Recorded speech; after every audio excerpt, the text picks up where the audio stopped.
quero que vocês descubram junto conosco um próximo passo em direção a um mercado de transportes mais colaborativo. E por que a gente chegou nessa conclusão, dessa necessidade? Todo mundo sabe que o Brasil é um país continente ao mesmo tempo, né? Um país e tem dimensões gigantescas. E a gente tem atualmente no Brasil mais de 1.700.000 quilômetros de estradas e rodovias somente nacionais, né? Só no área da CNT. Temos em torno de 14 mil quilômetros de sistema rodoviário que são formados por autoestradas e mais de 3 milhões de caminhões compondo a nossa frota, né? A despeito de toda a dependência desse modal rodoviário, a gente tem extremas carências em infraestrutura.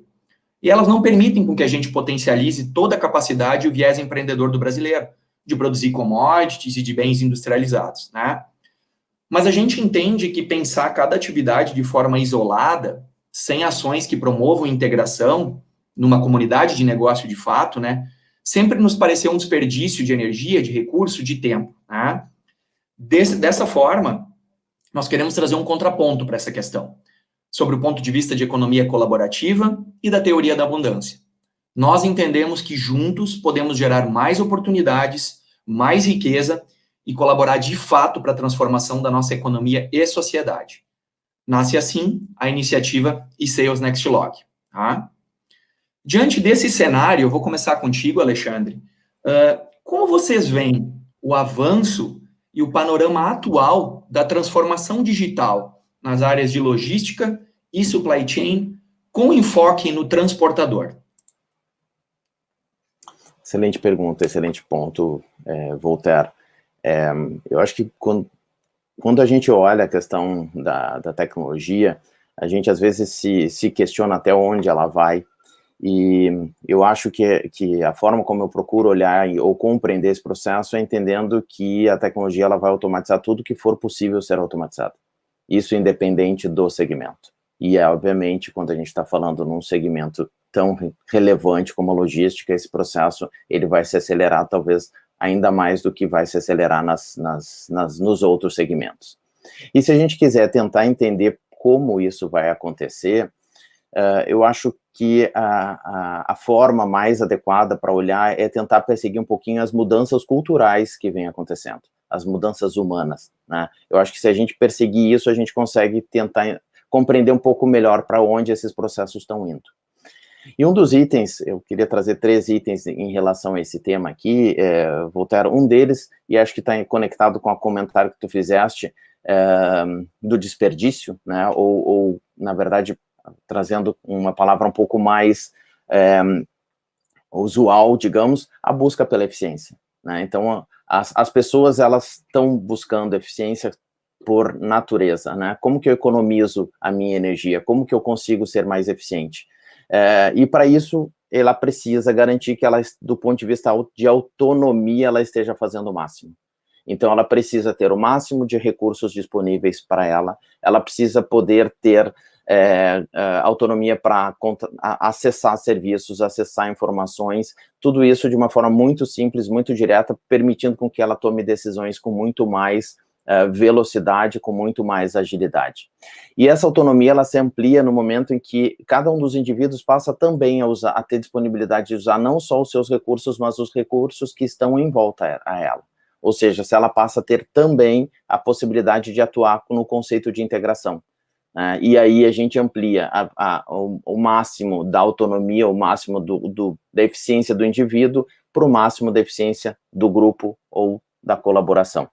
E aí você passa a contar não só com os teus recursos, não só com os teus veículos, não só com os teus CDs, não só com as tuas estruturas, mas com todas as estruturas que podem estar sendo utilizadas para a execução daquela tarefa que você tem.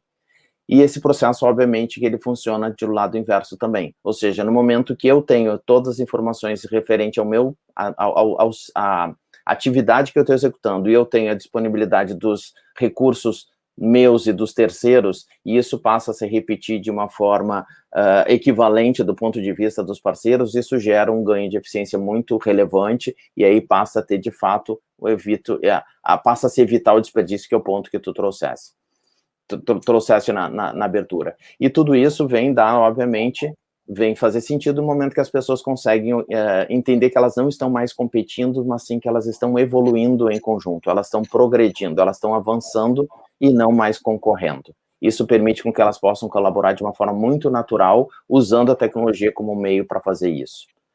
Além dessa questão da eficiência, um segundo ponto que eu traria é a questão das opções, do direito de escolha. As pessoas, normalmente, elas querem entender que elas têm o livre-arbítrio sobre o que elas fazem, e a tecnologia, ela vem trazer isso de uma forma muito evidente, e a gente pode perceber isso quando a gente está olhando a questão, por exemplo, do e-commerce, né, das alternativas de compra para a internet, onde o consumidor passa a ter cada vez mais alternativas de escolha. E essas alternativas de escolha fazem com que eles passem a usar critérios diferentes para tomar as suas decisões. E hoje, um dos critérios que é muito relevante é o prazo de entrega. É a conveniência desse processo. É a garantia que o uso da tecnologia dentro desse processo consegue fornecer para esse consumidor que está tomando a decisão. E essa mesma lógica, obviamente, ela serve também se nós estivermos olhando para um negócio B2B, não apenas para um negócio B2C. E tudo isso, agora, para encerrar, para ouvir os colegas também, com uma capacidade muito grande de adaptação. A gente sabe que o incerto é certo. Então, que a gente precisa estar aberto, usando a tecnologia para adaptar aos novos desafios, nos tornando os nossos negócios mais leves e, consequentemente, muito mais ágeis e fácil de se adequar aos novos desafios. Muito bom, Alexandre. Muito obrigado. Andrés, gostaria de complementar?